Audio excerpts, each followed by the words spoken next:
Today we're making queso cowboy dip. You don't really need a whole lot of ingredients and it is so delicious. Let me show you how to make it. So first things first, you want to go ahead and brown up your meat. I have ground beef here. I've made this with ground turkey. It's just as delicious. You can use whatever kind of ground meat that you want. You're going to cook it really good, and then you want to drain it. You don't want any of that oil in your dip because it's just going to make it really greasy, and that's not something that you want. After the meat's all the way cooked and it's drained, go ahead and put in some taco seasoning. You can do whatever you want. You can do the kind that you make at home. You can do a spicy version. You can do a mild, whatever you like.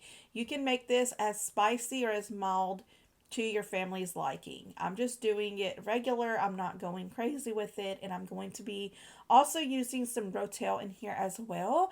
And you can control the heat with that too. So I'm just using the mild as well because I didn't want it super spicy because I was having others eat it as well that didn't care for the spice. So I'm just mixing it up after I put in the seasoning. I'm going to add in a little bit of ranch seasoning as well. And I'm not going to add the whole pack because I'm not making as big as a batch that I normally would. So I just don't want to use all of that seasoning, but just use what you need. I'll go ahead and link well, not link, but I'll have a recipe down for you in the description box too that you can follow. After the seasonings are in, I'm going to dump in both cans of Rotel. Now you can use one or two depending on how many or how much tomatoes you want in your dip. I personally love the tomatoes, so I'm adding 2 cans, and it's just going to be so good. Give that a good mix, and you just want to keep adding everything in until it is combined. So I'm going to add in some beef broth. Now you don't need to add in a whole lot of beef broth. This is just going to keep it from getting too thick and going to thin it out a bit because you're going to be adding in some Velveeta cheese and cream cheese, and Velveeta cheese will get thick. So I'm just going to cut that up into some blocks. That way it'll melt a lot easier. I'm going to dump that into the pot. I'm going to get my cream cheese, cut it up as well, and put it in there with a little bit of beef broth. I'm not going to be adding anything else to it. I'm going to just give it a good mix, put the lid on. I will stir it occasionally and just let it do its thing.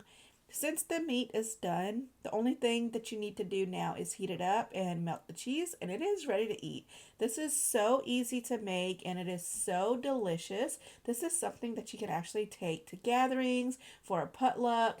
This is a really good appetizer. It's very delicious, and it's popular where I'm at. So I thought I'd share. Maybe if you've never tried it, definitely give it a try because it is so good.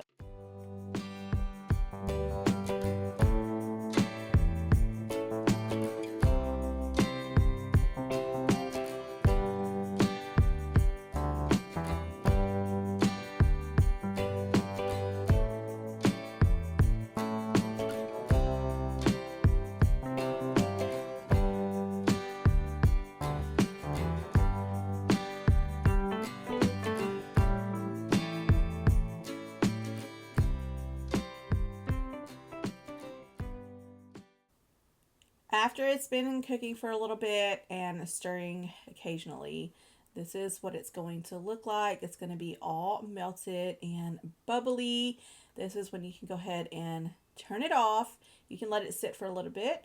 And then this is the time where I'm going to go ahead and plate this up. We are ready to eat. So you can eat this as a dip, or you can eat it like as nachos. So you can put your chips on the plate and cover it with this beautiful dip. Or you can just simply put some in a bowl and then dip your chip in it. Now, we just ate it as a dip today, but there are times that we eat it like nachos too. Just depends on how we're feeling. And if you want to make this like as a nacho and you want to make it loaded, you can add some avocados, some guacamole if you want to make guacamole, some pico.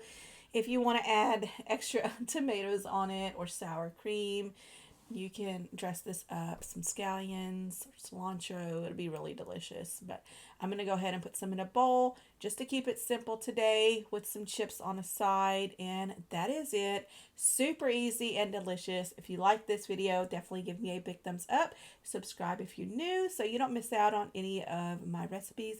And I'll see you on the next one. Bye, y'all.